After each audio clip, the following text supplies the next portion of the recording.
Today we are talking about a new game called UlalaIdleAdventure. This is a pretty fun game, lots of aspect in it.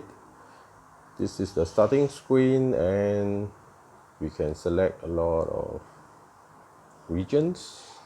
So I'm from Southeast Asia. Once we get into the game, there's a character selection page. Usually there's an 8 character to choose from, 2 for tanks, and then there's 4 DPS and 2 healer.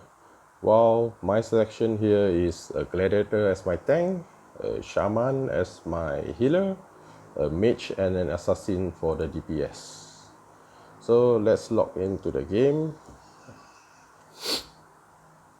It's pretty fun because it covers a lot of aspects in the game, and this is the offline screen, so you still gain experience because the character are going to battle themselves. The middle one at the bottom is the combat screen, which is the current screen, which allows you to see the current level that you are AFKing. If you click on the first page, that is the home base, the camp.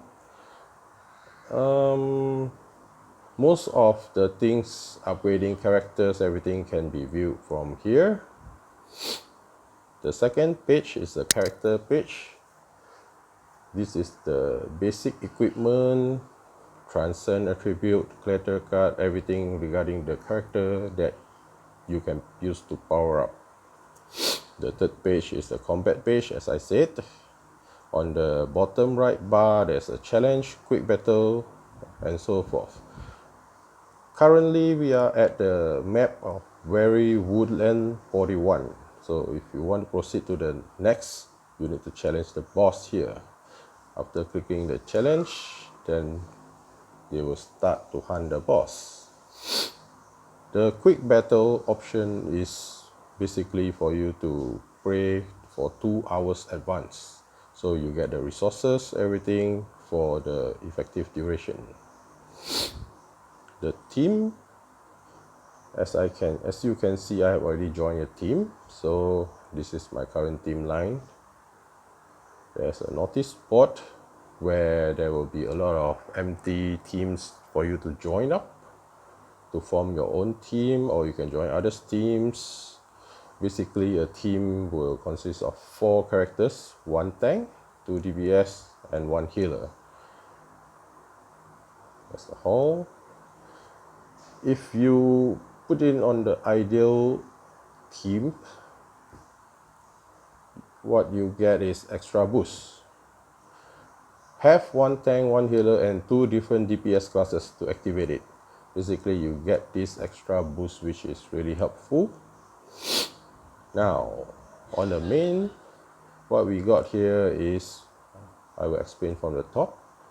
The shopping basically covers most of the basic ingredients. There are 2 types. One is to use the pearl or starfish, and the other one is to use the shell. Shell is something like silver in other games, while the pearl is a top-up option only, but it can be replaced with a starfish. So it's kind of like a gold. Then we have a lot of other stuff like cooking. Let's see. For cooking, you are actually making food, but if you notice, this food have pet favorites. So for example, for this mushroom kabob, the higher chance to get the pet as above, sky marmot, fire marmot, and so forth. So if you want a specific pet, you need to find the specific favorite food for it. Where after you got the food, you can use it to capture. Currently there's 1. So this food that I have currently is for the lightning T-Rex and grey tiger king. So after the time's up, you can just use the capture button and capture the pet. So basically everything in this game can be played FOC. Then we have the storage option. While AFKing, actually the game generates lots of equipments, silvers. We can smelt them, the unwanted ones. After the smelting, we can use the smelt option to buy more powerful equipment. Then we have the food list, we have the pet list. This is basically the shot for the pet, where you can use it to upgrade your pet. And we have a lot of pet skills, which depends on what situation is needed. Then we have also the gem. You can just quick fuse it to upgrade the gem. The max level is 20. And we have other sort of miscellaneous stuff. Then when your rail level reaches enough, you opens the slot for arena. Basically it's just PvP against other players. And there's also the skill store, which only accepts starfish or gold. How you can earn starfish is by doing the daily quests, 30 starfish each and total of 150 per day. Then there's also the monster chest. Once per day you get a legendary item according to the level class, and your team will need to vote. So for basically this item is a HP item, so it's best to give to the tank. So my gladiator is rolling it, and luckily I have a 92 points, but you can control who getting the item by using the give up options.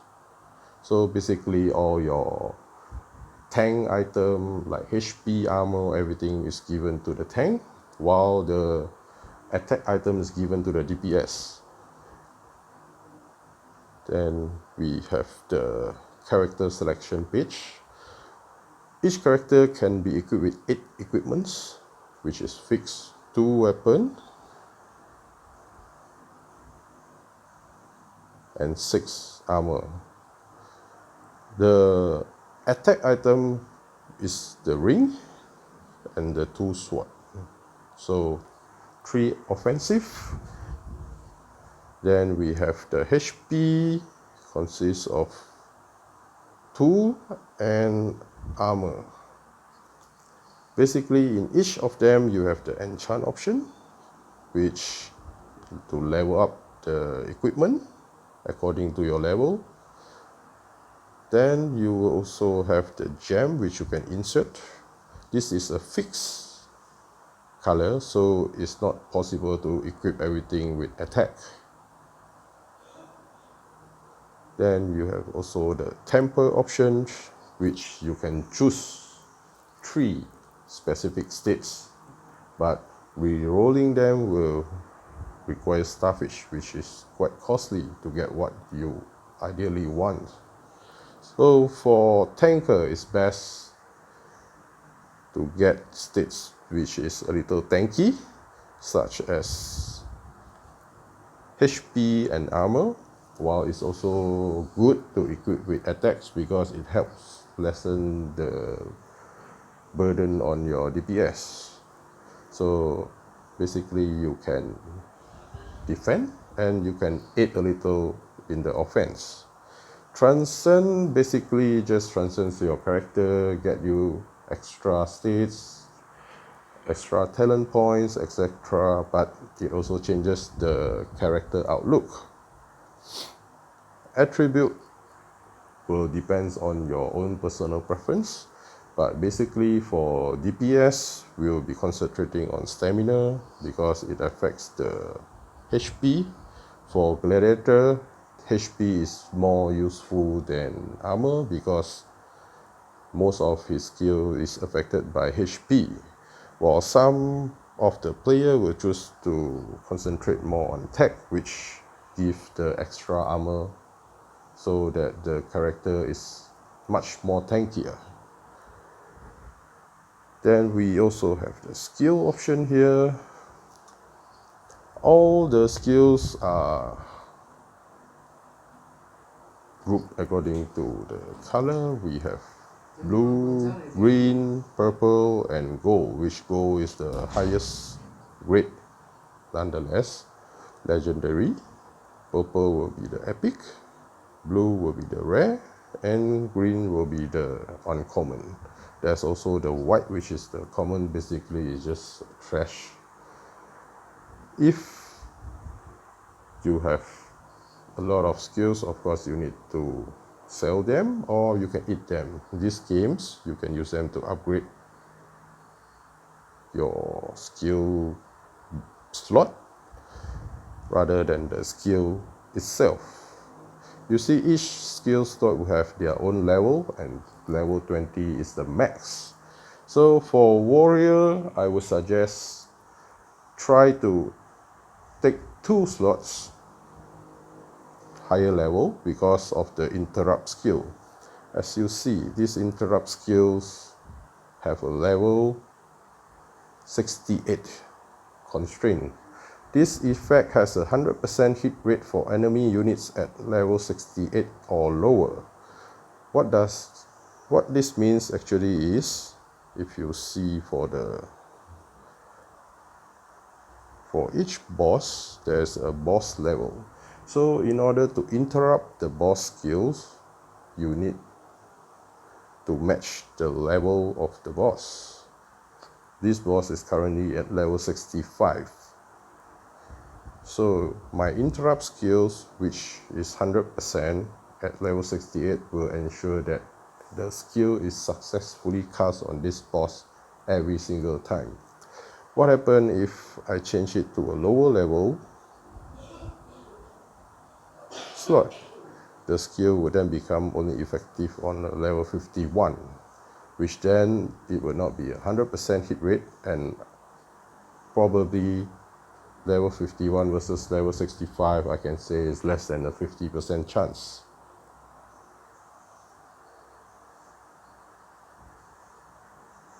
So you need to really concentrate on 2 slots, because sometimes you need to insert 2 interrupt skills for certain specific boss.